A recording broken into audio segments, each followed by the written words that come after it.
नमस्कार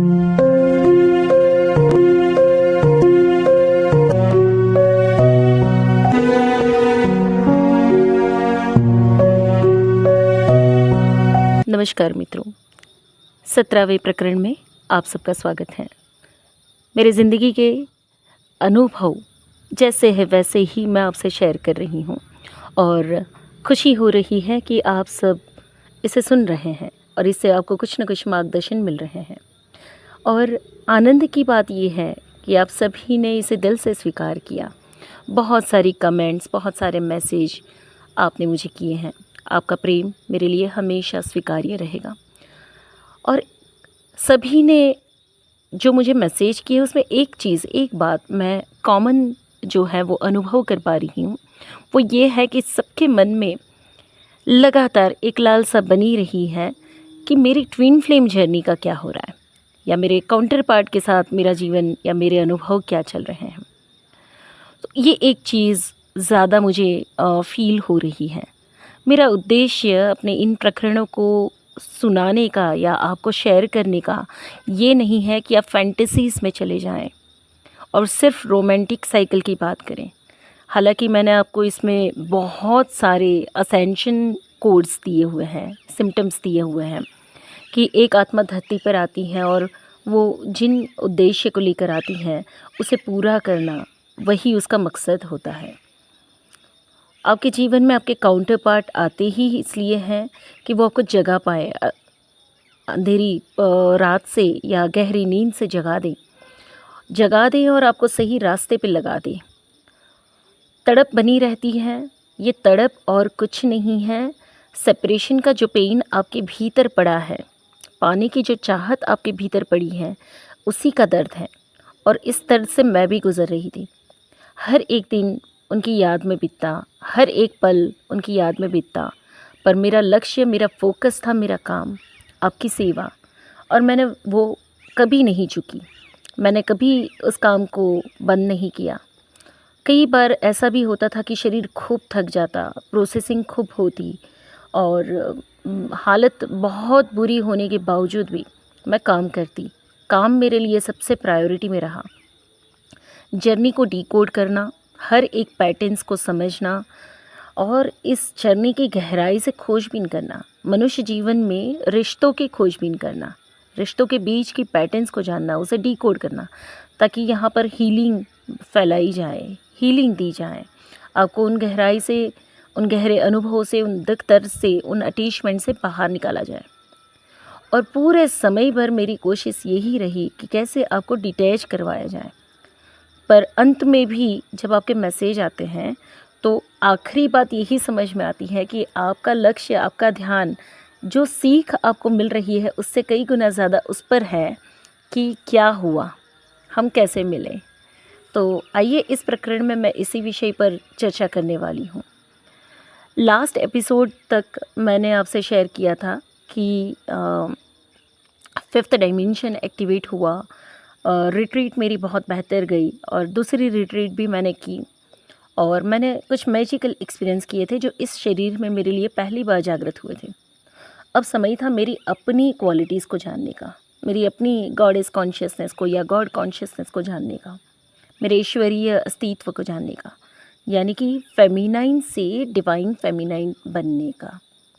पोलैरिटीज़ अपने अंदर कैसे स्विच होती हैं, उन चीज़ों को अनुभव करने का। इससे पहले मैंने कभी अनुभव नहीं किया था कि मेरे अंदर पोलैरिटी शिफ्ट होती है। तो ये पहली बार की शुरुआत थी। सेकंड रिट्रीट के बाद मुझे इंट्यूशन बड़े स्ट्रांगली, फर्स्ट रिट्रीट पे ही मुझे बड़े स्ट्रांगली इंट्यूशन मिल चुके थे कि आफ्टर 3 मंथ्स आपका रीयूनियन होगा। तो जैसे रीयूनियन के साइंस हमें हर तरफ मिलने शुरू हो जाते हैं। कई जगहों पर हमने सुना भी होगा कि ऐसा होगा, वैसा होगा, ऐसी चीज़ें होंगी और आपकी कॉन्शियसनेस लगातार उन साइंस को खोजती है। एक दिन अचानक नींद में ही सुबह एक इंट्यूशन बड़े बड़े स्ट्रांगली पड़ा कि 3 महीने के बाद हम मिलेंगे।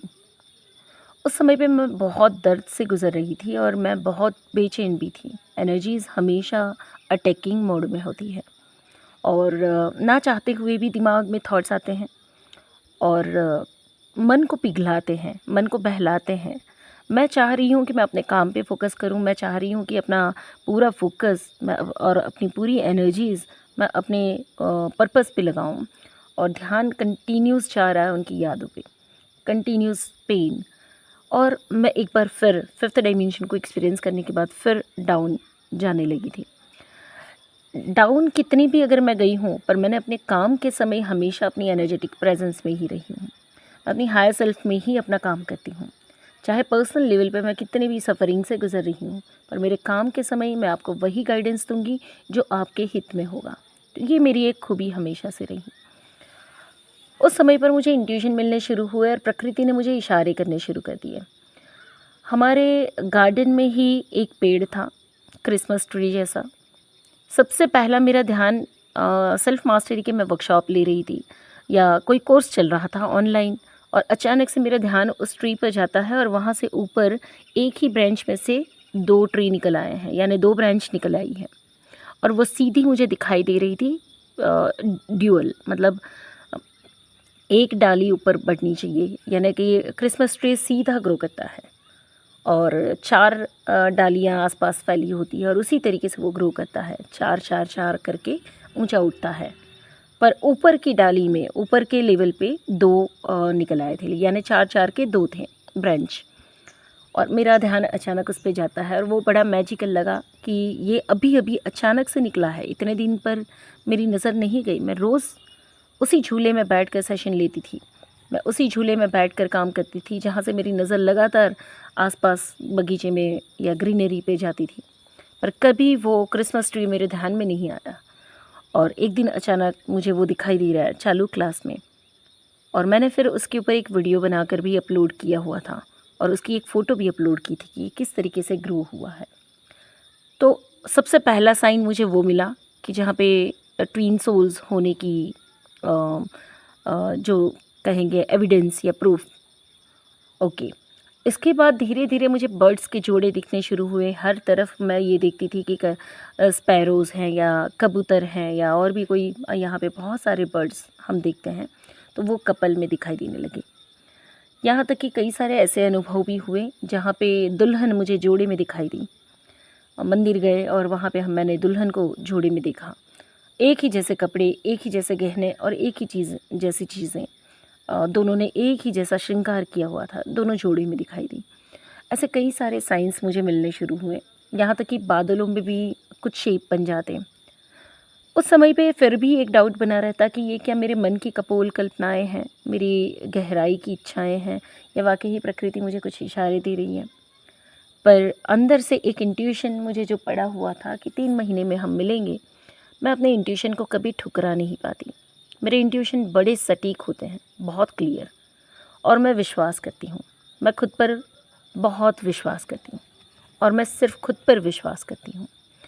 तो मुझे ये पता था कि हम मिलने वाले हैं। अब कैसे, कहाँ, मुझे नहीं पता। इस समय पर, यहाँ तक कि जर्नी ने पर मैंने कभी किसी से कोई गाइडेंस नहीं ली और ना ही मैंने किसी से कोई रीडिंग ली हो या किसी से मैंने कोई काउंसलिंग लिया हो या कुछ भी, क्योंकि मैं ही हीलर हूँ और मैं ही सबको गाइडेंस दे रही हूँ और मुझे गाइडेंस मिलता है मेरी इंट्यूशन से या मेरी हायर सेल्फ से। तो बाहर मैंने कभी किसी से गाइडेंस नहीं ली है, ये जर्नी मेरी अपने आप से चल रही है। उस समय पे एक बड़ा स्ट्रॉन्ग इंट्यूशन आया और मुझे ये फील हुआ कि क्यों नहीं किसी से गाइडेंस लिया जाए, क्यों नहीं किसी से बात की जाए, क्या पता कुछ और समझ में आए। और मैंने एक कोशिश की, मैंने किसी से इनर वर्क लिया। मैंने कहा देखो मुझे देखने दो क्या होता है, कैसे चलता है, लेट मी सी। मैंने इनर वर्क लिया और उस इनर वर्क में मैंने ये देखा कि क्या करवाते हैं। 3 दिन का इनर वर्क था, 3 दिन का प्रोसेस था, पेमेंट मैंने पहले ही कर दिया था। और जब मैंने वो इनर वर्क लिया तो मैंने देखा कि उसमें क्या करवाते हैं, सिर्फ एफर्मेशंस जिसको आपको मिरर में देख के बोलते जाना है और कुछ नहीं करना है। मिरर में देख के बड़ी बड़ी एफर्मेशंस हैं, 4 पेज भर के, वो प्रेयर और एफर्मेशंस आपको बोलते जाना है। इनर वर्क के नाम पे ये काम चल रहा है। 1 दिन 2 दिन मैंने उसे ड्रॉप कर दिया, मैं उससे आगे नहीं कर पाई। शायद 3 या 4 दिन की क्लास थी।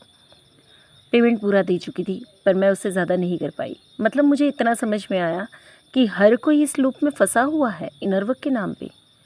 जो करना चाहिए वो कोई कुछ नहीं कर रहा है, और इनर वर्क के नाम पे एफर्मेशन या प्रेयर या मिरर में देखकर, आईने में देखकर, अपने चेहरे को देखकर वो एफर्मेशंस दोहरानी है और इससे सब कुछ ठीक हो जाएगा। ऐसा नहीं होता है। तो पहली बार मुझे समझ में आया कि बहुत मायाजाल फैली हुई है। उसके बाद और भी एनर्जीज़ वर्क कर रही थी, और भी कुछ चीज़ें थी। बहुत स्ट्रांगली मन हुआ कि मैं कोई रीडिंग बुक करूं। वैसे ये इस पूरी जर्नी में टैरो रीडिंग अच्छे से गाइड करती हैं, पर अगर आप मल्टीपल टैरो रीडर को सुनते हैं तो आपका दिमाग भ्रमित होता है। एस्ट्रोलॉजी, टैरो रीडिंग, प्रेडिक्शंस या फिर चैनलिंग्स, आप जितना सुनते जाएंगे आप उतने भ्रमित होते जाएंगे। तो मैंने नियम बना के रखा हुआ था कि मैं हर एक से गाइडेंस नहीं लूँगी और हर एक की बात नहीं सुनूंगी। मैं किसी एक को, जेन्युइनली एक को फॉलो करूँगी। और वैसे एक चैनल मेरे पास शुरुआत में ही आ चुकी थी। जब जर्नी की शुरुआत हुई, 2021 की बात है, तभी मेरे सामने अचानक एक चैनल पॉपअप हो चुकी थी और मुझे उस पर पूरा भरोसा था। She is very famous and authentic tarot reader. इसके जैसा मैंने पूरी यूट्यूब चैनल में कोई और नहीं सुना, किसी और को नहीं देखा। She is genuine. उसे देख के मुझे हमेशा ये लगता है कि ये और मैं एक ही हैं, दोनों में कोई फ़र्क नहीं है, कोई अंतर नहीं है। बस फ़र्क इतना है कि वो अलग काम कर रही है, काम सेम है पर माध्यम अलग है, या वो कहीं दूर बैठी है पर है मेरी ही आत्मा। बस वहाँ से मेरा एक गाइडेंस मुझे मिल जाता, और इतना सटीक गाइडेंस मिलता कि जैसे मेरी हायर सेल्फ ही बोल रही हो। पर उस समय पे मुझे एक स्ट्रॉन्ग थॉट आया कि लेट मी चेक कि टैरो रीडर क्या बताते हैं। तो मैंने एक रीडिंग बुक की। उन तक पहुंचना थोड़ा सा मुश्किल था पेमेंट मोड की वजह से। तो मैंने एक और चैनल जिसके डेली मैसेजेस आते थे, मॉर्निंग में एक और चैनल थी जिसमें डिवाइन गाइडेंस के नाम पे डेली मॉर्निंग में मैसेज आ जाता था, रिटन में मैसेज होता था, और वो मैसेज दिन भर के लिए गाइड कर लेता, आज के दिन की ऊर्जा। तो वो राइटिंग में होता था, और उसकी वजह से मुझे डे टू डे लाइफ में थोड़ी हेल्प मिल जाती, और ऐसा लगता कि ये भी मैसेजेस मेरी हायर सेल्फ की ओर से। पहली वाली टैरो रीडर के वीडियोस हफ्ते में, 10 दिन में या महीने में एक बार आते, वो ऐसे गाइड करते, पर ये डेली मॉर्निंग मैसेजेस रोज़ के दिन के लिए गाइडेंस होता। हर बार टैरो रीडिंग सुनने का एक ही पर्पस होता, आज के लिए मेरे लिए क्या आदेश है, या आज के लिए मेरे लिए क्या गाइडेंस है, या मैं आज कहाँ पे इम्प्रूव करूँ, अपनी कौन सी भावनाओं को ठीक करूँ। मेरा नज़रिया ये होता कि मैं अपने ऊपर और क्या काम करूँ, ना कि मैं ये चेक करूँ मेरा यूनियन कब हो जाएगा, या फिर मेरे साथ आगे क्या होगा, भाग्य मेरा कब खुल जाएगा, मुझे चीज़ें कब मिल जाएगी। उससे ज़्यादा मेरा फोकस ये होता कि मुझ में अब क्या ठीक करूं जिससे सारी चीज़ें ठीक हों। तो डेली बेसिस पे ये गाइडेंस था। तो मैंने उनसे टैरो रीडिंग बुक की और मैंने रीडिंग ली। जैसे ही मैं रीडर से कनेक्ट हुई, और I was in pen at that time. मैं उस अवस्था में थी कि जहाँ पे मेरा गला भी भरा हुआ था और मेरी आंखों में पानी भी था। आई वॉज़ इन पेन, क्योंकि ये एनर्जीज़ मुझे बहुत ज़्यादा ट्रिगर कर रही थी और मुझे एक सटीक गाइडेंस की ज़रूरत थी। 3 महीने हो चुके थे, मुझे ये हिंट मिले हुए कि 3 महीने के बाद आपका यूनियन होना है, और 3 महीने के अंदर ना उनकी तरफ से कोई मैसेज आया, ना उनकी तरफ से कोई हिंट आई, और ना कुछ हलचल हुई। और आई वॉज़ वेटिंग कि अब कुछ होगा या कुछ होना चाहिए। इतने साइंस मिले हैं, इतने सिम्टम्स मिले हुए हैं, इतने इशारे कुदरत कर चुकी है और कुछ हो नहीं रहा है। तो मैंने वो रीडिंग ली, और जैसे ही मैं उस रीडर से कनेक्ट हुई, उनका जो एटीट्यूड था वो बहुत रूड और बहुत वियर्ड था, और इतने बेकार तरीके से उन्होंने कार्ड्स निकाले थे। कार्ड्स निकल कर ही सीधा सटीक उन्होंने ये बताया था कि ऐसा वैसा कुछ भी नहीं है, और आपका काउंटर पार्ट, आप जिसे माँ समझते हो काउंटर पार्ट, वो भी पूरा टोटली मैट्रिक्स में है, और ऐसी कोई चीज़ें नहीं है जैसा आप बता रहे हो, और कुछ है तो बताओ। इतना रूड बिहेवियर था। वो मेरी काउंसलिंग करने लगी। मैंने उनसे कहा कि मुझे काउंसलिंग की ज़रूरत नहीं है, मैं खुद हीलर हूँ, और मैं आज तक न जाने कितने लोगों को हील कर चुकी हूँ। इस समय पर मुझे आपके सटीक गाइडेंस की ज़रूरत है, और मुझे सिर्फ इसी मामले में गाइडेंस चाहिए, बाकी की काउंसलिंग आपसे नहीं चाहिए। मैं खुद हीलर हूँ, अच्छा अच्छा, मैंने जान लिया आप हीलर हो, पर पायल अभी आपकी यही स्थितियाँ हैं, आपके कार्ड्स यही बता रहे हैं, दैट्स ऑल।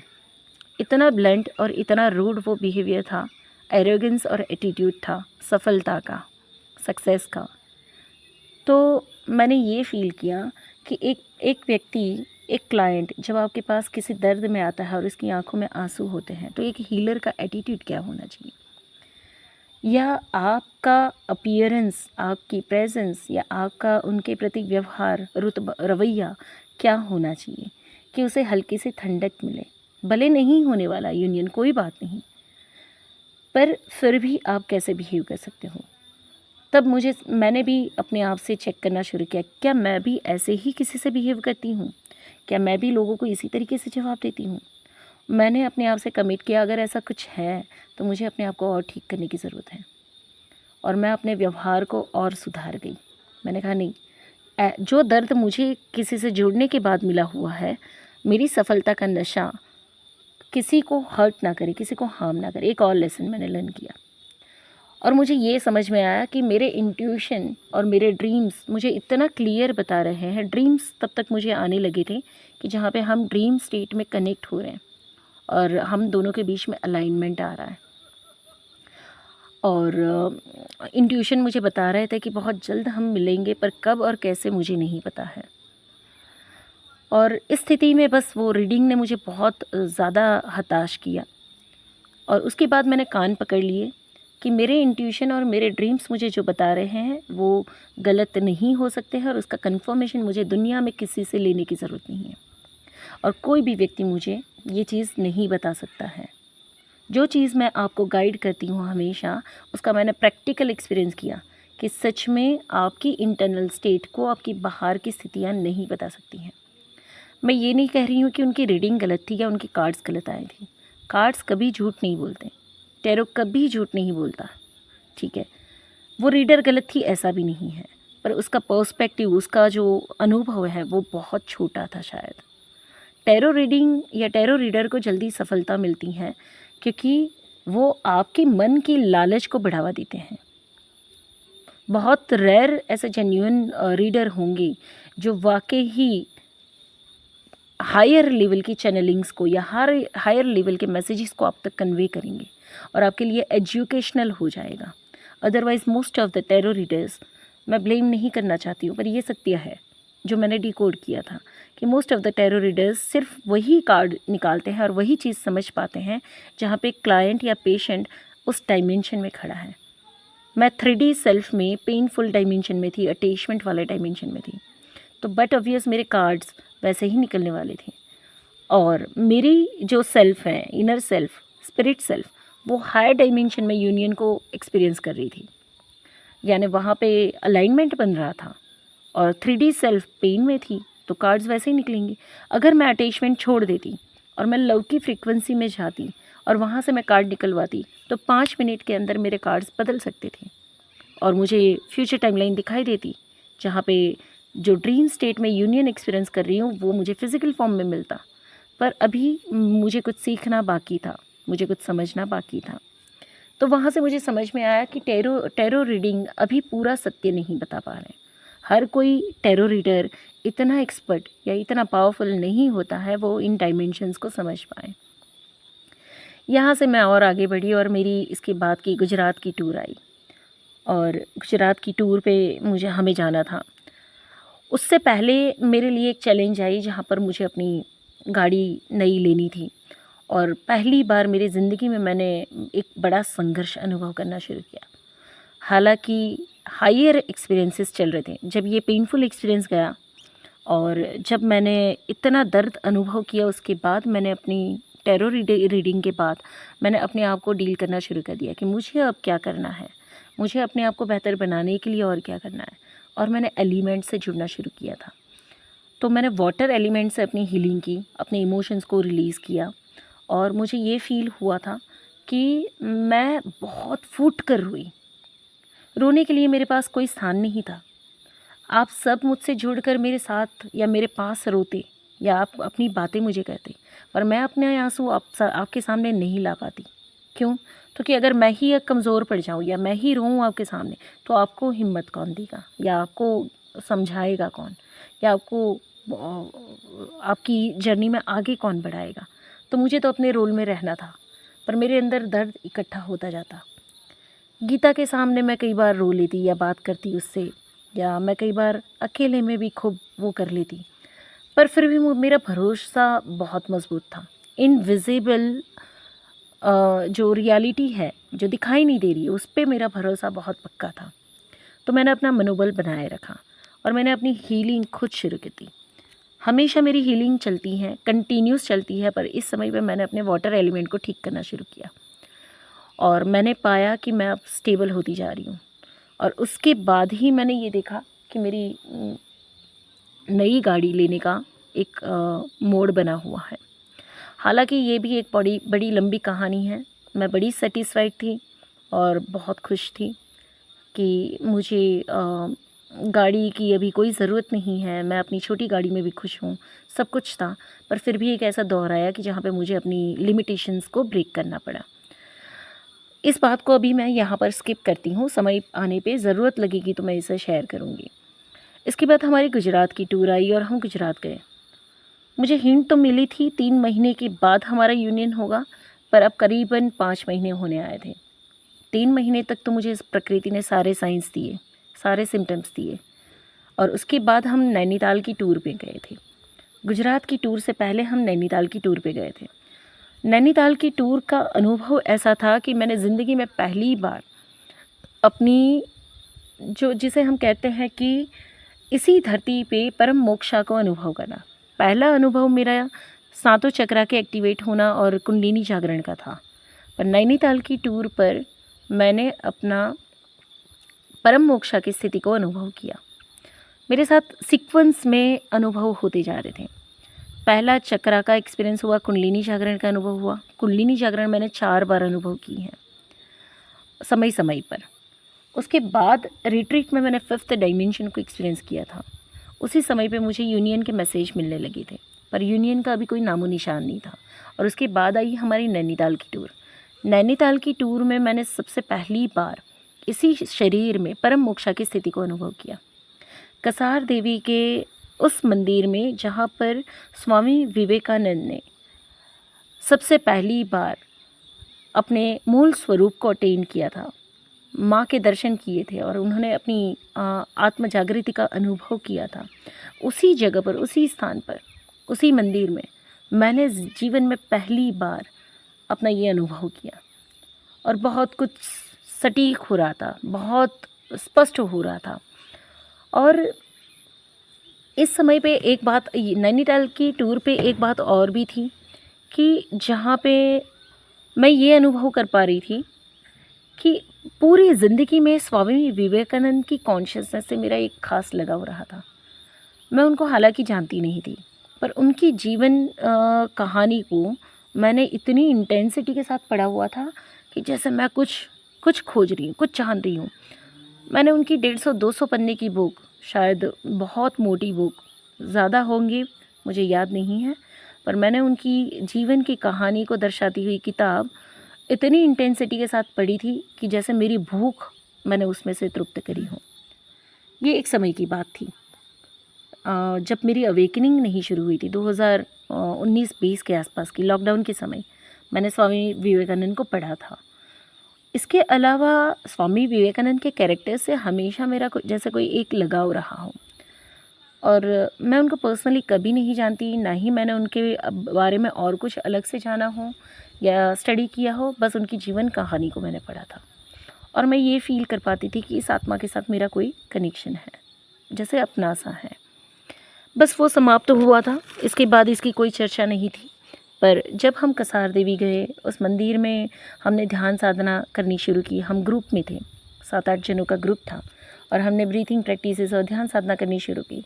और उस मंदिर में, मतलब उस कसार देवी के अनुभव में ही मेरी इंटेंसिटी इतनी पावरफुल थी कुछ पाने की, मेरी तड़प इतनी बढ़ चुकी थी, मैं अपने एक ऐसे स्वरूप में आ चुकी थी कि कुछ भी हो जाए पर अब मुझे खुद को पा लेना है। बाय डिफ़ॉल्ट था। और दूसरा ये भी कह सकते हैं कि इस जगह की ऊर्जा का प्रभाव भी मुझ पर बहुत ज़्यादा था। शायद यहाँ पे कुछ था, यहाँ की ऊर्जा में कुछ था कि जैसे ऐसा लगता है कि यहाँ पर पोर्टल खुला हुआ था जिसमें मेरा कनेक्ट होना बहुत आसान था।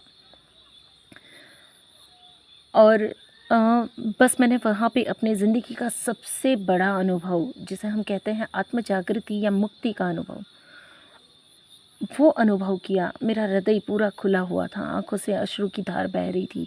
मैं अपने शरीर में नहीं थी, न जाने मैं कौन सी अवस्था में थी, कहाँ थी। घंटों तक मैं शांत थी, घंटों तक मैं अपने शरीर में नहीं थी। एक अलग समाधि की अवस्था में आँखों से धार बह रही थी। और हमारे साथ 8 लोग थे, जितने भी लोग थे वो वहाँ पे मेरे साथ मौजूद थे। और बस ये दौर चला, ये प्रक्रिया चली। मैंने पहली बार अपने इस डिवाइन फेमिनाइन के पूरे अस्तित्व को अनुभव किया। मैं अब एक डिवाइन फेमिनाइन में कन्वर्ट हो चुकी थी। मैं मुक्ति के कगार पे खड़ी थी। मैं ऐसे स्थान पर, ऐसी जगह पर थी जिसका वर्णन नहीं है, जिसका कोई एक्सप्लेनेशन नहीं है। I was not in my body actually. और उसके बाद भी मैंने लगातार कुछ अनुभव किए। वहाँ से लौटने के बाद भी मैंने लगातार अनुभव किए कि मदर गॉडेस की एनर्जी क्या है, फादर जो हम कहते हैं ईश्वर, परमपिता परमेश्वर, ईश्वर की ऊर्जा क्या है, कैसे हम आत्माएं धरती पर आने के लिए अवतरित होती हैं, या आत्माएं उन हायर डायमेंशंस में क्या करती हैं, मेरा खुद का अस्तित्व क्या था, मैं कितने डायमेंशंस में एग्जिस्ट कर रही हूँ। ऐसे बहुत से सवालों के जवाब उसके बाद मैंने पाए। और मैं एक अलग डायमेंशन में चल रही थी, एक अलग लेवल की ऊर्जा में चल रही थी। और इस अवस्था में भी प्रेम को पाने की, प्रेम को जानने की और प्रेम को अनुभव करने की जो तड़प थी वो बनी थी। पर मैं अपने प्रेम में मगन थी, मैं अपने प्रेम में मगन थी। तो साइड में इन सारे अनुभव के बावजूद काउंटर पार्ट की एनर्जी चल रही थी। पर ऐसा नहीं था कि मैं कभी भी एक बुरी चेज़र बनी रही, लगातार उनको चेस करना या मैसेज करना या उनके पीछे पड़ना या टॉक्सिसिटी से बिहेव करना या लड़ना झगड़ना, ऐसा मुझ में कभी कुछ नहीं था। अभी भी एक सेपरेशन का दौर था, पर मैं अपने यूनियन में थी और मैं अपनी शक्तियों में थी। वहाँ से लौटने के बाद बहुत से ऊंचे अनुभव किए, बहुत से मैंने जवाब पाए। एक व्यक्ति के इस जीवन में सारे जो सवाल होते हैं कि मैं कौन हूँ, कहाँ से आई हूँ, कहाँ मुझे जाना है, क्या मुझे करना है इस धरती पे, या फिर मेरा स्वरूप क्या है, मेरी आत्मा की स्थिति क्या है, ऐसे सारे सवालों के जवाब मैंने उस कसार देवी की टूर के बाद 1-1.5 महीने में पाए थे। अब मैं कुछ अलग थी, अब मेरे अनुभव कुछ अलग थे। और 5 या 6 महीने हो चुके थे उस इंट्यूशन को कि 3 महीने के बाद यूनियन की स्थिति बनने वाली है और यूनियन होने वाला है, पर अभी कोई नामो निशान नहीं था। और कसार देवी के अनुभव के बाद मुझे अपनी नई गाड़ी परचेज़ करनी थी। इतने हायर एक्सपीरियंसेस के बावजूद भी जब गाड़ी परचेज़ करने की बारी आई तो हम एक्सट्रीम लेवल के कॉन्फ्लिक्ट में गए। इसकी पैटर्न को मैंने अभी पिछले हफ्ते, मतलब रिसेंट में पिछले हफ्ते डिकोड किया है कि ये कॉन्फ्लिक्ट क्यों आया और इसका क्या कारण था। उस समय पे कुछ नहीं पता था। वो अध्याय समाप्त हुआ और हमारी टूर हुई गुजरात की। और जब गुजरात गए तो गुजरात जिस दिन हम पहुँचे उसके दूसरे दिन, एक दिन हम पहले पहुँच चुके थे गुजरात। हमारे पास एक दिन का समय था और उसके दूसरे दिन रिट्रीट शुरू होने वाली थी। तो उस खाली दिन की ऊर्जा में सुबह 12 बजे अचानक से मुझे मन कर रहा है कि क्यों ना मैं उनको एक मैसेज करूं और बस बताऊं कि मैं यहाँ पे हूँ, क्या आप मुझसे मिलोगी। तो अंदर से मन कर रहा है कि अगर उन्होंने मना कर दिया तो, या फिर इंसल्ट कर दी, या आज तक कभी भी काउंटर पार्ट ने कभी ऐसे वर्ड्स नहीं बोले या कभी इंसल्टिंग मोड में नहीं रहे। चुप रहते हैं, आइसोलेट रहते हैं, बिल्कुल जवाब नहीं देते, पर कभी भी उन्होंने इंसल्ट नहीं किया, बुरा भला नहीं किया, उन्होंने कभी अहित नहीं किया। सपनों में आकर भी उन्होंने हमेशा गाइड ही किया है। तो बस ये डर था कि नहीं जवाब आया तो क्या। फिर अंदर से ये आया कि ना आए तो ना सही, इतने समय से अकेले रह रहे हो, मस्त चल रहे हो, क्या चिंता है, ना आए तो ना सही, एफर्ट करने में क्या जाता है। तो मैंने एक मैसेज डाला और उसमें भी ये सारे नंबर से मैं ब्लॉक हूँ। एक ही नंबर मेरा एक्टिव था जो गीता के पास था, मेरा फ़ोन, और गीता उस समय पे मेरे साथ नहीं थी। मैंने गीता को मैसेज किया कि गीता आप उनको सेंड करो मेरे नाम से ये मैसेज और देखो क्या होता है। और मैजिकली जब आधे घंटे के अंदर गीता का मैसेज आया, गुड न्यूज़ है आपके लिए, उनका मैसेज आया कि यस हम मिलेंगे। And that was my first victory. मेरा इंट्यूशन सही था कि यूनियन होने वाला है।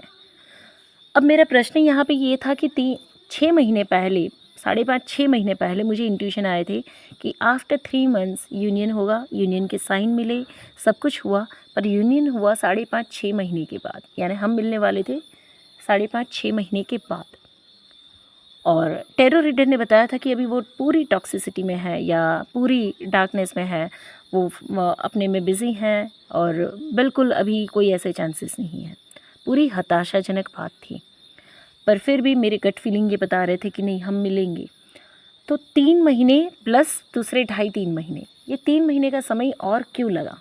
उस पैटर्न को जब मैंने डिकोड किया तो मुझे ये पता चला कि हायर डायमेंशंस के 3 महीने, यानी यूनियन की एनर्जी के सिम्टम्स आपकी इंटरनल लेवल पे जब यूनियन कंप्लीट होता है तो उसके 3 महीने बाद आप रियलिटी में बाहर मिलते हैं।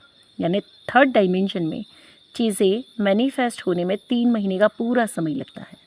अगर आज किसी चीज़ को मैं पूरे तरीके से इंटरनल फ्रीक्वेंसी पे अचीव कर लूँ तो मटेरियल वर्ल्ड में वो 3 महीने के बाद मैनिफेस्ट होगा। और गणित मेरा सटीक था, एकदम क्लियर, उसके एविडेंस थे मेरे पास। हम मिलने वाले थे आज, और इतने समय के बाद, मतलब कम से कम ये समझ लीजिए 3 साल का hard separation, no communication, no contact zone, और पहली बार मिलने वाले थे हम। और उनका मैसेज आया, फिर मैंने कहा कि आप मुझे इस नंबर पे अगर अनलॉक करेंगे तो मैं बात कर पाऊँगी। मिलने का टाइम डिसाइड हुआ और हम उस दिन मिले। और उस दिन जब मैं उनसे मिली तो मैंने पहली बार ये फ़ील किया, मैं अपने में मस्त थी, बैलेंस थी। मैंने फिर से अनुभव किया कि उनके मिलने से, उनकी प्रेजेंस में मेरी पोलैरिटी चेंज होती है। पहली बार 3 साल पहले मैं मिली थी जब हम लॉन्ग ड्राइव पर गए थे। तो वो मीटिंग में भी मैंने एक्सपीरियंस किया था कि I was very different, I was very jolly. मतलब मैं वो नहीं थी जो हमेशा हुआ करती हूँ। मैं बड़ी सीरियस काइंड ऑफ पर्सन हूँ, बड़ी डेडिकेटेड पर्सन हूँ, और हंसी बड़ी मुश्किल से मुझे आती थी। वैसे मैं बड़ी फ्री भी हूँ, पर फिर भी मेरे एक कैरेक्टर है जो सिंसियरिटी वाला है, और उनकी प्रेजेंस में मैं एकदम अलग, मजाकिया और बिंदास, मेरी एक अलग पर्सनालिटी को मैंने एक्सपीरियंस किया था। उसके बाद 3 साल मैं वापस ऐसे मोड में आई, और इस बार जब मिली तो भी मैंने महसूस किया कि मेरा अंदर पोलैरिटी मेरी शिफ्ट होती है। जब मैं उनकी प्रेजेंस में हूँ तो मेरी भीतर की सेल्फ मस्कुलाइन फॉर्म में चली जाती है। और उनको देख के ही सबसे पहले तो बहुत दर्द हुआ, डर से भी ज़्यादा दर्द हुआ कि वो बहुत बुरी कंडीशन में थे, 3D मैट्रिक्स में ऐसे फंसे हुए थे, बहुत परेशान थे। और कुछ दिनों पहले ही उनकी मदर की डेथ हुई थी, और वो उनके इमोशनल पेन में डूब गए थे, बहुत एक्सट्रीम पेन से गुज़र रहे थे। मुझे अफ़सोस हुआ कि मैंने क्यों उन्हें मिलने बुलाया, नहीं बुलाना चाहिए था। उनको इस दर्द में देखकर मेरी आंखों से आंसू निकल आए। मुझे बस यही फ़ील हुआ कि उनको उनके हाल पे छोड़ देते हैं, और ये वो व्यक्ति नहीं है जिनको मैं सपनों में देख रही हूँ। He is perfectly completely lost. और मुझे उस टैरो रीडर की बात याद आई जो कार्ड्स मेरे बताए थे, सेम कार्ड्स थे जिस कंडीशन में ये थे। मतलब कार्ड कभी भी झूठ नहीं बोलते हैं, बस आपका बताने का तरीका थोड़ा सा डिफरेंट हो तो ज़्यादा बेहतर होता है, वरना कार्ड सटीक बोलते हैं। तो ये वही परिस्थिति थी, और 10 मिनट के अंदर हम अलग हो गए, और मैंने ही सामने से कहा कि ठीक है आप चाहिए अब, और मैं अपना काम करती हूँ। दूसरे दिन से मुझे अपना वर्कशॉप लेना था, वर्कशॉप करना था। और ये ऐसी स्थिति थी कि अंदर से मैं हिली हुई थी, अंदर से मैं पूरी टूटी हुई थी, और मैं दर्द में भी थी, और फिर भी मुझे वर्कशॉप करना है, लोगों को हील करना है, या मुझे लेक्चर्स देने हैं, वॉट एवर जो भी हूँ। इस स्थिति में मैंने अपना काम पूरा किया और मेरा वापस जाना हुआ। कुछ चीज़ें यहाँ पे शेयर करते करते शायद कुछ एक्सपीरियंसेस आगे पीछे हो रहे हैं, पर फिर भी जो घटनाएं घटी है वो एज इट इज़ शेयर कर रही हूँ। ये एक दिन का वर्कशॉप था और मैं वापस आ गई। उसके बाद 6 दिन की एक रिट्रीट हमने गुजरात में रखी थी और उस समय पे हमारा फिर से मिलना हुआ था। तो ये 2 अनुभव शायद मैं यहाँ पे कॉन्फ्लिक्ट कर गई हूँ, इकट्ठे हो चुके हैं। ये 3 साल के बाद का पहला यूनियन था जब हम पहली बार मिले। उसके बाद मेरा वापस आना हुआ बीर में, हिमाचल में, और उसके बाद हमारा कम्युनिकेशन का दौर चला। कम्युनिकेशन बहुत रेयर होता, पर जब मैं मैसेज करती तो उनका रिप्लाई आता, या फिर मैं उनको कॉल कर पाती थी, या फिर वो मुझे कॉल कर पाते थे। कॉल करते समय सिर्फ वेदर की बातें होती, या उनका ये होता कि यहाँ का वेदर कैसा है, स्नोफॉल हो रहा है कि नहीं, या बस नॉर्मल सी ऐसी बातें। पर एटलीस्ट इतना था कि हम हाई हेलो कर पा रहे हैं। बहुत रेयर, हफ्ते में एक बार, 15 दिन में एक बार, महीने में एक आध बार, ऐसे करते कुछ समय बीत गया। और उसके बाद सारे मेजर एक्सपीरियंसेस होने के बाद वापस जब गुजरात की टूर आई, तो हम जब गुजरात गए, 6 दिन की रिट्रीट थी इस बार, और उस रिट्रीट में फिर से मन हुआ कि अब मैं आई हूँ तो मैं इनसे मिलूँ। तो मैंने उन्हें मैसेज किया कि मैं आज आ रही हूँ, मैं गुजरात पहुँच रही हूँ, क्या आप मिलोगे? तुरंत उनका रिप्लाई आया, ओके। और इस बार उनके साथ मिलना मतलब जब जब मैं उनके साथ मिली, जब मैं उनके साथ होती हूँ तो ये तीसरी बार का अनुभव था कि मेरे अंदर पोलैरिटी चेंज हो रही है। बाकी के समय में मैं कंप्लीट फेमिनाइन एनर्जी में हूँ, और जैसे ही उनकी प्रेजेंस में आ रही हूँ, मेरे अंदर की सोल मस्कुलाइन एनर्जी में चली जा रही है। अब इस पे मेरा ध्यान नहीं गया था। हालांकि मुझसे पहले गीता मिली उनसे, तो गीता ने उनके जाने के बाद मुझे बताया कि मुझे ये फ़ील हुआ कि ये तो फेमिनाइन एनर्जी में है और मैं मस्कुलाइन एनर्जी में थी। तो मतलब ये समझ में आया कि ये तीसरी बार का अनुभव था कि जहाँ पे वो फेमिनाइन एनर्जी में थे और मैं मस्कुलाइन एनर्जी में थी। 6 दिन की रिट्रीट कंप्लीट हुई। अब यहाँ से मुझे अपने पेरेंट्स के घर जाना था, तो मैंने उन्हें मैसेज किया कि क्या हम फिर से मिल सकते हैं, मैं जा रही हूँ। तो उन्होंने फिर एग्री किया कि ठीक है, मिलते हैं। 1 हफ्ते के बीच में जब ये पहली बार रिट्रीट में मिले, उस समय पे उनकी एनर्जी में फ़र्क था, और 6 दिन की रिट्रीट के बाद जब दोबारा मैं उनसे मिली तो उनकी एनर्जी में फ़र्क था। तो मुझे ये फ़ील हो रहा था कि 3 साल मुझे लगे अपनी टॉक्सिसिटी से बाहर आने में, या अपनी फेमिनाइन एनर्जी से डिवाइन फेमिनाइन में कन्वर्ट होने में। तो अब ये नार्सिसिस्ट पर्सन है, या टॉक्सिक एनर्जी में है, या कर्मा में फंसे हुए व्यक्ति हैं, इनको असेंड होने में कितना और समय लगेगा। और मेरे लिए हेडेक था, ओह नो, और 3 साल की वेट, अब ये मुश्किल है। पर मैंने देखा 6 दिन के अंदर जब हम दोबारा मिले तो उनकी एनर्जी में बहुत सारा फ़र्क था। अभी भी वो अपनी मदर के पेन में थे, अभी भी वो अपने वर्क लोड की वजह से फंसे हुए थे या दर्द में थे, पर फिर भी ये महसूस हो रहा था कि पिछली बार से इनके बिहेवियर में थोड़ा सा बदलाव है। चलो, हो गया। यहाँ से मैं अपने पेरेंट्स के घर गई, कुछ दिन मुझे वहाँ रहना था, और उसके बाद वापस मुझे रिट्रीट के लिए आना था। टूर थी हमारी, एक ही गुजरात के प्रोग्राम में हमें दो प्रोजेक्ट हमने उठाए थे। तो रिट्रीट का समाप्त होने के बाद मुझे अपने पेरेंट्स के घर जाना था 7 दिन। वहाँ से रिटर्न आने के बाद हमें वापस जाना था टूर पर, और टूर से पहले मैं वापस उनसे मिलना चाहती थी। तो मैंने उनसे मैसेज किया कि मैं फिर आई हूँ आपके यहाँ, और क्या हम आज मिलेंगे, उसके बाद मेरी टूर है। उनका रिस्पॉन्स पहले से ज़्यादा बेटर था, तो उन्होंने कहा ठीक है, हम मिलते हैं। और फिर वही 10 मिनट की मीटिंग होती है, उससे ज़्यादा हमारे पास समय नहीं होता है। तो 10 मिनट के लिए भी वो आए, पर बहुत थके हुए, बहुत टायर्ड एनर्जी में थे, पर उनके बिहेवियर में बदलाव थे। उनका मुझे अटेंड करने का तरीका डिफरेंट था। इस समय पे भी हमारे बीच में ज़्यादा कोई बातचीत नहीं हुई, पर बस ये था कि वो आ रहे हैं, बुलाते ही वो आ रहे हैं, मेरे लिए इतना काफ़ी था। अब ये हुआ और उसके बाद हम टूर पे चले गए। 9 दिन की टूर थी और टूर कंप्लीट करके वापस हम आए और यहाँ से हमें वापस हिमाचल जाना था। तो ये चौथी बार का था जब हम यहाँ से अब वापस फाइनली हिमाचल की ओर आने वाले थे। यानी पूरा 1 महीना मैं गुजरात में थी। उस समय पे 1 महीने के लिए मैं गुजरात में थी और उस 1 महीने के दरमियान मैं उनसे चौथी बार मिल रही हूँ। चौथी बार भी मैंने उनसे मैसेज किया कि मैं आ चुकी हूँ और क्या आप मुझे मिलोगे? और उन्होंने कहा ठीक है। मतलब उनका बिल्कुल रेजिस्टेंस ख़त्म हो चुका था। जब भी मैं मैसेज करूँ और मैं अवेलेबल हूँ तो वो मिलना चाहते हैं, आते हैं।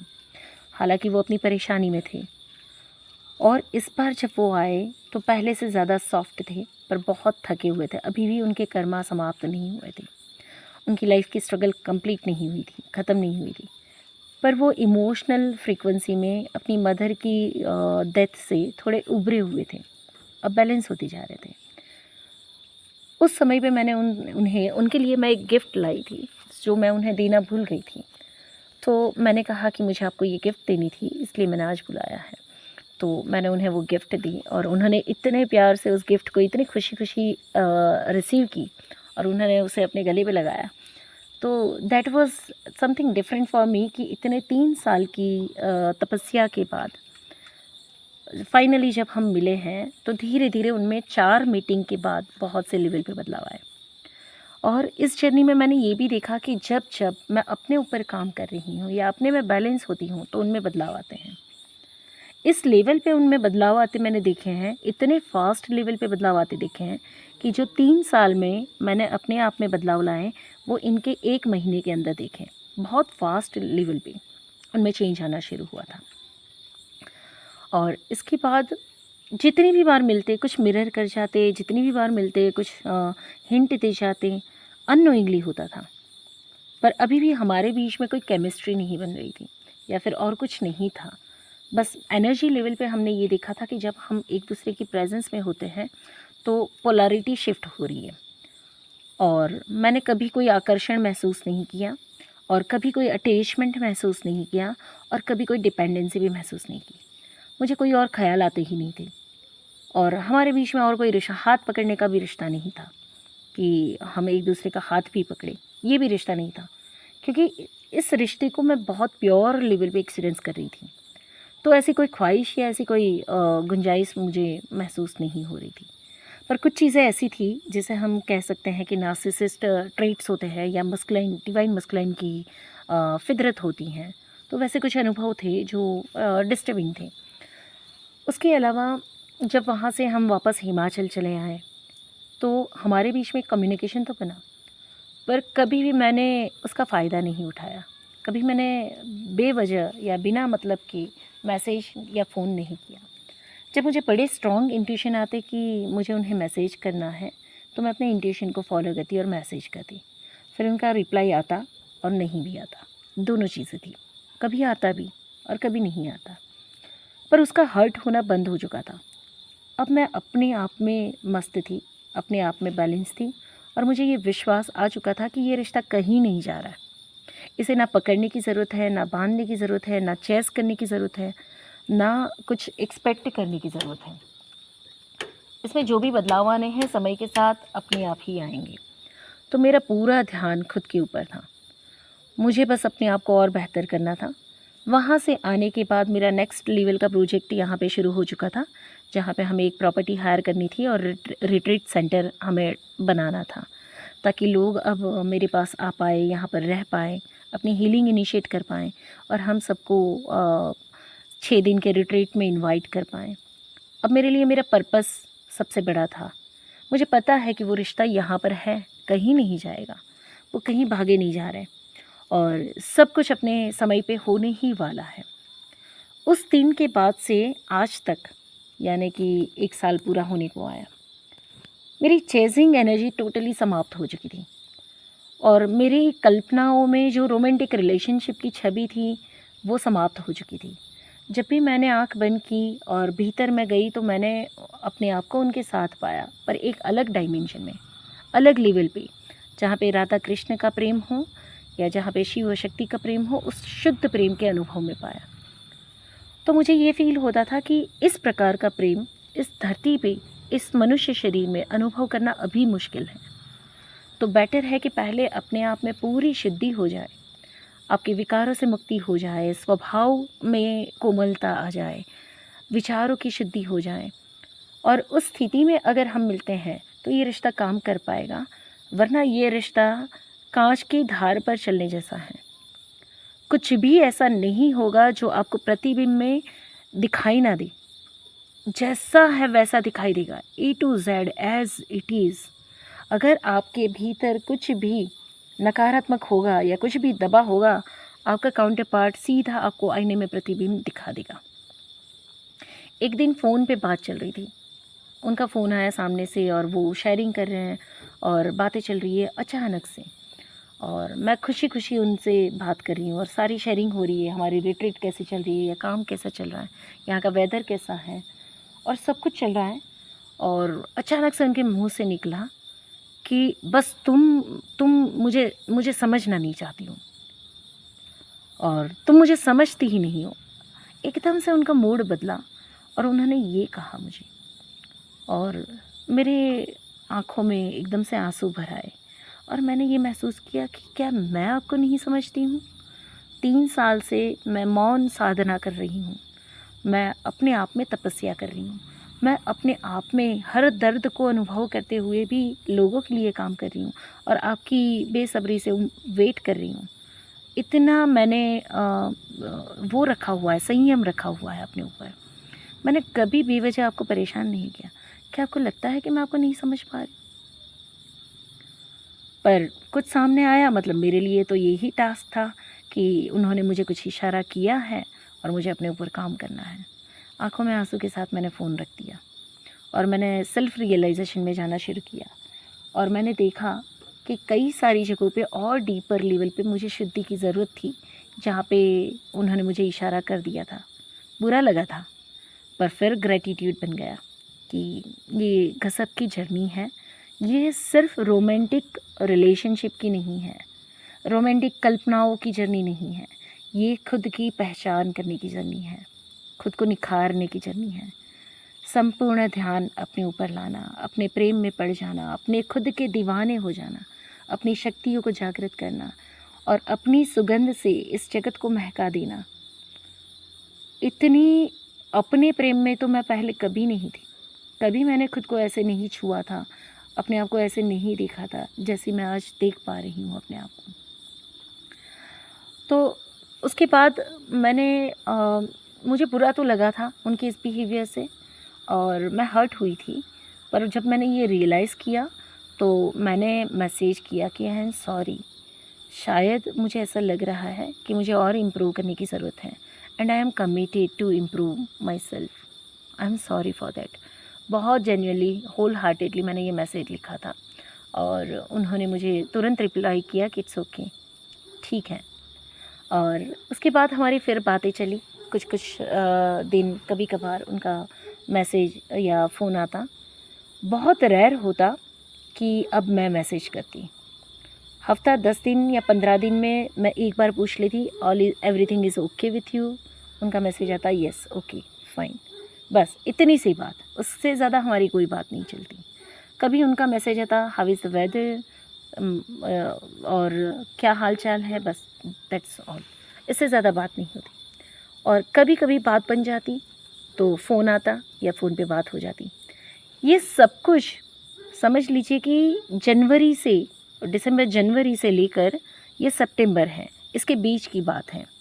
और इतने समय में हार्डली मैसेज से हमने 25 बार बात की होगी और फ़ोन कॉल्स पे हमने 5 बार बात की होगी।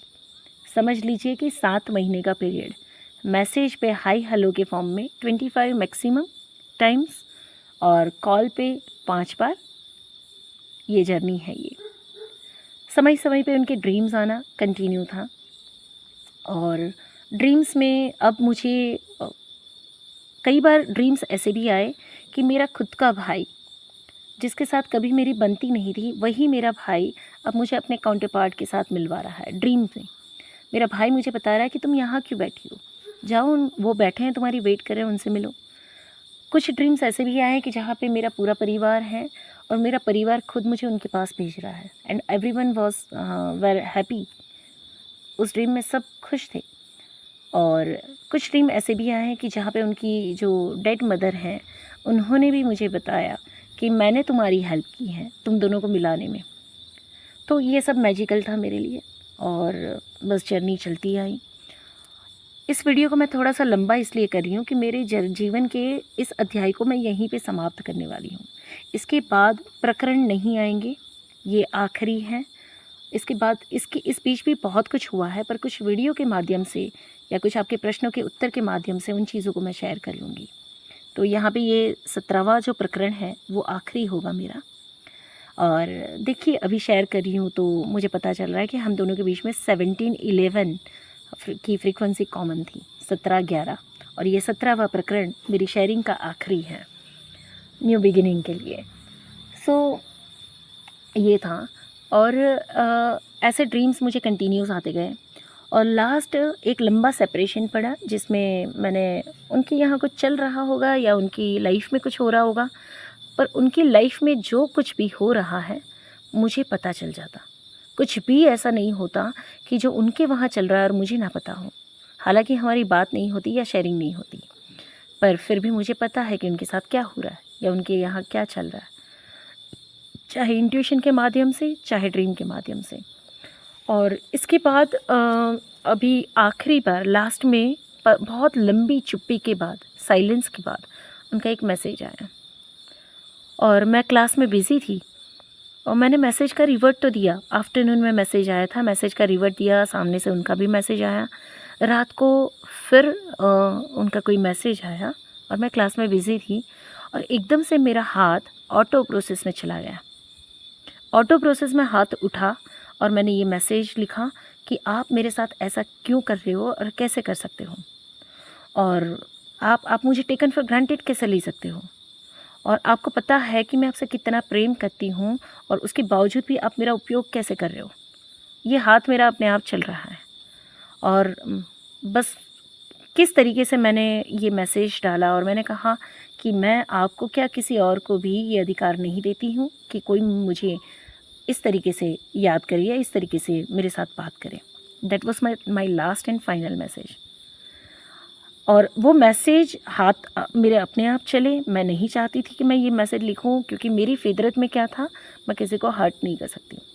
उसमें भी मैं अपने काउंटर पार्ट को तो हर्ट कर दूं जिनके लिए इतनी तपस्या की है, इतनी साधना की है, और मैंने अपने हाथों से ही उन्हें एनर्जेटिक लेवल पे बंद कर दिया कि आप मन चाहे तब मुझसे बात कर रहे हैं, 15 दिन गायब हो जाते हैं, मैसेज का आंसर नहीं करते हैं, और आपको मन करे तो आप मैसेज करते हैं, और आप ऐसा मेरे साथ कैसे कर सकते हैं। इतना सटीक वो मैसेज था कि किसी भी व्यक्ति को शायद हर्ट हो सकता था, पर मेरा हाथ ऑटो प्रोसेस में चला था। उसके बाद मैंने क्लास पूरी की। 8 से 10 की रात को क्लास चलती है मेरी, और 8 से 10 बजे तक मैंने क्लास पूरी की। मेरा हार्ट भारी था, ये मैंने क्या कर दिया, ये मैंने कैसे कर दिया, पर फिर भी एक्सेप्टेंस था, अगर कुछ हुआ है तो बिना वजह के नहीं हुआ है। और क्लास ख़त्म करने के बाद मैंने रियलाइजेशन में फील किया कि अगर मैं उनको इस डायमेंशन में बंद नहीं करती तो ये इस 3D डायमेंशन में बार बार आते और मुझे हर्ट करके चले जाते। Hurt in the sense continuous complete union की एनर्जी में हम कभी नहीं आ पाएंगे, हार्मनी में कभी नहीं आ पाएंगे, क्योंकि इस जीवन की मेरी पैटर्न जो है, 3rd डायमेंशन की रियलिटी जो है वो सेपरेशन का बेस है, और हार्मनी या हार्मोनियस यूनियन 5th डायमेंशन में होता है। वो 3rd डायमेंशन में मेरे पास आ रहे थे या मेरे साथ जुड़ रहे थे। इंट्यूशन से मुझे पता चलने लगा था कि वो मन बना चुके हैं मेरे साथ जुड़ने का, मेरे पास आने का, पर अगर इस डायमेंशन में वो आते तो मुझे बार बार सेम हर्ट कराते, क्योंकि मैं पैदा हुई हूँ सेपरेशन कॉन्शियसनेस में। अब मैंने यहाँ से उन्हें बंद किया और अंदर से एक इंट्यूशन गया कि अब मुझे 5th डायमेंशन में खोजो और मुझे वहाँ मिलो, मैं आपको वहीं मिलूँगी। और उस दिन के बाद से हमारे बीच में कोई कन्वर्सेशन नहीं है, कोई बातचीत नहीं है। इंटरनल सेल्फ जानती है कि हम हार्मनी में आ रहे हैं, और ना भी आए, समझ लीजिए कि ये जर्नी बड़ी मिस्टीरियस है, बहुत ही मिस्टीरियस।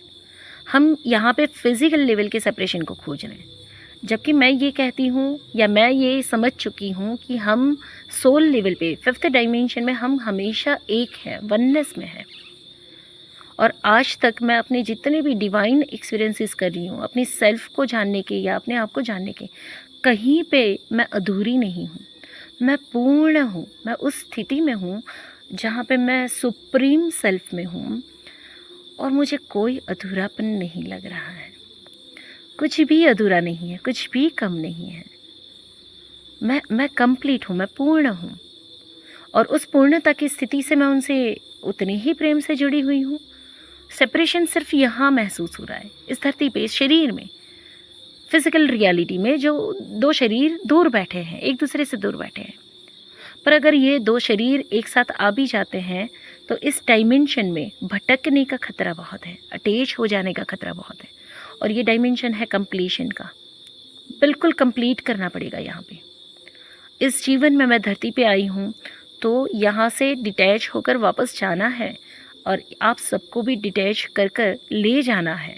मेरा कर्तव्य, मेरा रोल ये है कि आप सबको यहाँ से पूर्ण मुक्ति के साथ मुझे वापस ले जाना है अपने साथ। मैं अटैच कैसे हो सकती हूँ और आप सबको अटैच कैसे होने दे सकती हूँ? तो अटैचमेंट दूर करके मेरी सोल डिज़ाइन में अगर मैंने चुना होगा कि दो आत्माएं एक साथ मिलकर कुछ काम करें तो हम ज़रूर मिलेंगे।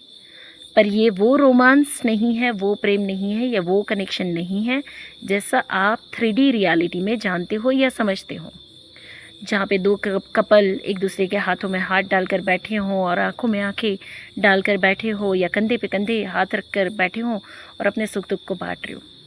मैं अपने सुख दुख को बांटूं मतलब मैं अधूरी हूँ, जबकि आत्मा के रूप से मुझे सच में किसी प्रकार का कोई दुख ही नहीं है, सिर्फ आनंद ही आनंद है।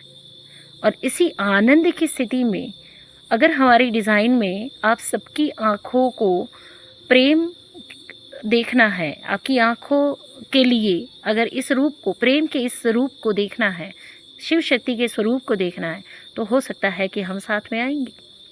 और आपको मुझ में ही अगर पूर्ण शिव शक्ति का रूप दिखाई देता हो, अगर यही डिज़ाइन हो हमारी, तो मैं अकेली आपके लिए काफ़ी हूँ। दोनों चीज़ों का स्वीकार है, दोनों चीज़ों को पूरे तरीके से मैं स्वीकार करती हूँ। और यकीन मानिए, मैं अब जिस ऊर्जा में और जिस डायमेंशन में बैठी हूँ, जब आप इस डायमेंशन में आएंगे तो आपके ये प्रश्न समाप्त हो जाएंगे। जितने प्रश्न आपके आते हैं उतने सारे अनुभव और दर्द मैंने भी किए हैं, पर इस समय मैं जहाँ पर बैठी हूँ वहाँ पे सिर्फ आनंद है, सुख है, तृप्ति है, कोई अधूरापन नहीं है, कुछ भी नहीं है। और अगर इस स्थिति में अगर कोई मुझसे जुड़ता भी है तो सिर्फ प्रेम और आनंद होगा। पर इस स्थिति तक पहुंचने के लिए सामने वाले व्यक्ति को भी उतना ही प्रयास करना पड़ेगा, उस ऊर्जा में आना होगा, वाइब्रेशनल मैच होना होगा। तो समझ लीजिए आपकी जर्नी आपको क्या बताती है और आप मेरे इस जर्नी के शेयरिंग से क्या समझ पाते हैं। और भी हज़ारों चीज़ें हैं, बहुत कुछ है जो मैं पूरा शेयर नहीं कर पाई हूँ, पर मुझे अब इसके बाद के अध्याय में, यानी अब ये प्रकरण यहाँ पे समाप्त हो रहे हैं, अब मैं आपसे शेयर करूँगी आपके जितने भी प्रश्न आए हैं और आप जहाँ भी अटके हुए हैं उनके जवाबों को। तो इसके बाद जो चैप्टर शुरू होंगे वो प्रकरण ना होते हुए ऐसे वीडियो होंगे जो क्वेश्चन आंसर सीरीज़ होंगी, और उनमें मैं आपकी हर एक समस्याओं का जितना मुझसे बन पड़े और जितना मैं आपको इस अटैचमेंट से या इस 3rd डायमेंशन से बाहर निकल पाऊँ उनके जवाब देना पसंद करूँगी। तो आप उन क्वेश्चन आंसर सीरीज़ से भी जोड़ सकते हैं। इसके अलावा मैं आपको इस पूरे प्रकरण में या इतने अनुभव शेयर करने के बाद इतना तो ज़रूर सटीक रूप से कह सकती हूँ, ये समझ लीजिए मेरी याचना है, मेरी आपसे प्रार्थना है, मेरा निवेदन है या मेरा प्रेम है आपके लिए कि आप उम्मीद और जो कहते हैं ना कि बाहर से चीज़ों को पाने के भरोसे में मत रहिए। आप अपने ऊपर काम करिए, अपने आप को खोज लीजिए। जो सुख, जो आनंद आपको दूसरे के साथ मिलने वाला है उससे कई गुना ज़्यादा सुख और आनंद आपको खुद को पाकर मिलेगा और आप असली मायने में मुक्त होंगे। एक व्यक्ति मुक्त तब होता है जो उसकी सीमाएं अपने से जुड़ी हों, और मैं आज अपने से जुड़कर भी आप सबसे जुड़ी हूँ। मैं आपसे अलग नहीं हूँ। मैं किसी भी व्यक्ति से, जगत के किसी भी व्यक्ति से अलग नहीं हूँ। दूसरी एक चीज़, इस जर्नी में मैंने ये भी देखा कि कई सारे सोल्स मुझे ये बताते हैं कि मुझे आपके साथ ट्विन फ्लेम का अनुभव हो रहा है। मुझे ऐसा फ़ील होता है कि जैसे मैं आपका ट्विन फ्लेम हूँ। मुझे आपके साथ ये कनेक्शन फ़ील हो रहा है। कई सारे आत्माएं ऐसी भी हैं जो मेरे दुख में हैं, यानी कि उनको मेरे साथ कनेक्शन फ़ील हो रहा है। वो उनका असेंशन मेरे ज़रिए एक्टिवेट हुआ है। इन सब के जवाब मुझे ये मिले हैं, या मैंने ये अनुभव किया है कि मैं एक ऐसी आत्मा हूँ जिसने अपने असंख्य टुकड़ों को धरती पे भेजा हुआ है। वो मेरे ही हिस्से हैं, मुझसे अलग नहीं है वो, और इसलिए उन्हें मुझसे प्रेम महसूस होता है। पर ये प्रेम एक पुरुष और स्त्री का प्रेम नहीं है, ये आत्मा से आत्मा का प्रेम है। और इस प्रेम को अगर आप पाना चाहते हो तो आप समझ सकते हो, आप जुड़ सकते हो। पर आप एक स्त्री और पुरुष के प्रेम को ही समझते हो तो इसके लिए यहाँ पर कोई स्थान नहीं है। चाहे आप स्त्री हैं, चाहे आप पुरुष हैं, आप मेरे प्रेम में पड़ सकते हो, पर उस ऊंचाई से जिस ऊंचाई पर आपका अस्तित्व है, जहाँ से आप आए हैं, जिसके आप हिस्से हैं। तो इस सत्य को भी मुझे यहाँ पर आपसे शेयर करना था। इसके अलावा इस जर्नी में आपको खुद पे ही काम करना है, अपने विकारों पे ही काम करना है और अपनी सुप्रीम सेल्फ को एक्टिवेट करना है। आप कम नहीं हो, आप ईश्वर से कम नहीं हो, आप वही हो। याद रखिए, आपके अंदर खूबियाँ हैं, कुछ खास गुण हैं, और तभी आप इस जर्नी में आए भी हो। मोक्ष आपका असली स्वरूप है, मुक्ति आपका असली स्वरूप है, प्रेम आपका असली स्वरूप है। अपने आप पे काम करिए, और काम करना बहुत ज़रूरी है। पास्ट लाइफ रिग्रेशन, यानी कि पास्ट लाइफ इन्फ्लुएंसेस को दूर करना, पास्ट कर्मा को हील करना, इनर चाइल्ड इश्यूज़ को दूर करना, जेनेटिक पैटर्न्स को ठीक करना, ताकि आप जल्दी से असेंड हो पाएँ। शैडो वर्क और मिरर वर्क, ये दोनों असली में क्या है, इसे आपको जानना होगा और सोल सर्चिंग करनी होगी। मैं अपने मिशन के लिए पूरे तरीके से तैयार हूँ और आपकी सेवा में हमेशा हाजिर हूँ।